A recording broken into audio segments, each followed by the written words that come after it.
Praise the lord. మన ప్రభువైన యేసుక్రీస్తు పరిశుద్ధమైనటువంటి నామంలో ఈ ఉదయకాలపు కృపావార్తను వింటున్నటువంటి మీ అందరికీ దేవుని పేరట వందనాలు చెల్లిస్తూ ఉన్నాను. అందరూ బాగున్నారా? మరి ఈ పూట ప్రభు మనకిచ్చినటువంటి వాక్యాన్ని మనము పరిశుద్ధ గ్రంథంలో చదువుకుందాం. మత్తయి సువార్త 5వ అధ్యాయము 7వ వాక్యాన్ని చదువుదాం.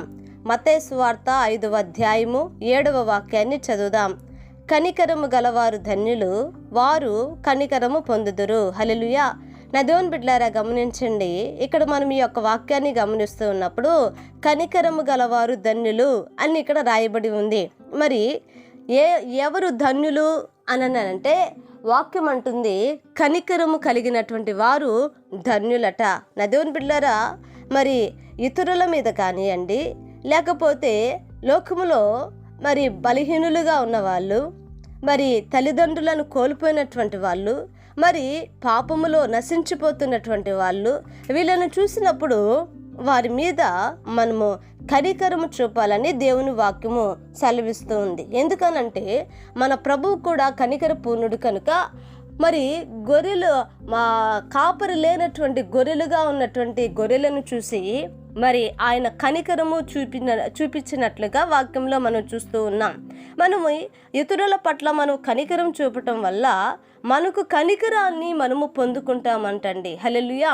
మనం మనుషుల మీద కనికరం చూపిస్తున్నాము, కానీ దేవుడు మన మీద కనికరం చూపిస్తున్నాడంట. ఎంత గొప్ప విషయం అండి ఇది.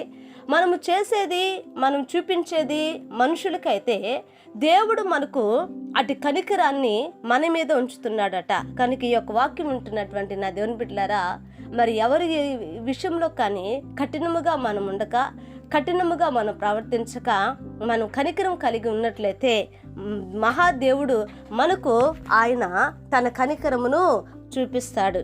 కనుక అటువంటి కృప ప్రభు ఇచ్చులాగున ప్రార్థన చేద్దాం. మహాపరిశుద్ధుడైన మా తండ్రి, కృప కలిగిన దేవ, స్తోత్రాలయ్యా.